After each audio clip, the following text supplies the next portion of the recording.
لە زۆرێک لە ناوچەکانی هەرێمی کوردستان فەرمانگا حکومیەکان لە بینای کرێدان و مانگانە بڕێک لە داهاتی حکومەت بۆ کرێی بیناکان دەچێت.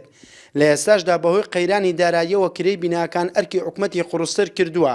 لە سنووری قەزای سۆرانش نزیکەی 200 فەرمانگای حکومی لە بینای کرێدان و مانگانە بڕێکی زۆر لە پارەی حکومەت دەدرێت بە کرێی ئەو بینانە کە زۆرترین بینای کرێش لەم سنوورەدا بەر وەزارەتی پەروەردە و خوێندنی باڵا کەوتون.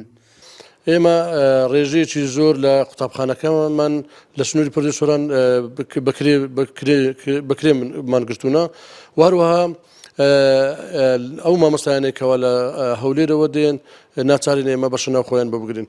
بەڵام ئێمە لە هەوڵدا بووینە بۆ ئەوەی بتوانین ساڵ بە ساڵ ڕێژەی کرێ چ کرێ خان و چ کرێ بەشە ناوخۆکانمان لە سنووری بەڕێوەبردنەوە کەم بکەینەوە. هەرچەندە لە چەند ساڵی ڕابردوودا بڕیاری گێڕانەوەی مڵکە گشتیەکان و بینا حکومیەکان دەرچووە و بە شکل و بینانەی لەلایەن حیزبەکان داگیر کراون و گەڕێنراونەتەوە. بەڵام لە سنووری قەزای سۆران کەمترین بینا گەڕاونەتەوە بۆ فەرمانگا حکومیەکان. ئەو دیژنەی کە سەرپەرشتی جێڕانەوەی مڵکەکانی گشتێ کرد بۆ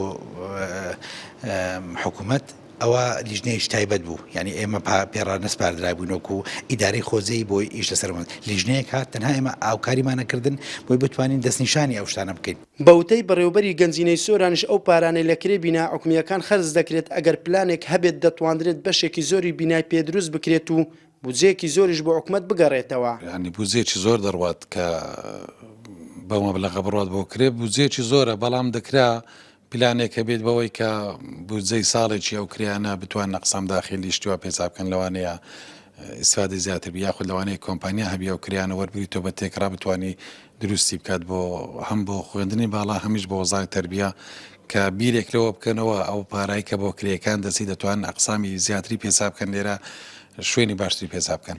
لە سنووری قەزای سۆران و چۆمان و ڕواندز و مێرگە سۆرمانگانە بڕی 270 ملیۆن و 650 هزار دینار بە کرێی بینای فەرمانگا حکومیەکان دەدرێت و ئەوە لە کاتێکدایە چەندین بینا و مڵکی گشتی لە سنوورەکەدا بارەگا حیزبیان تێدایە.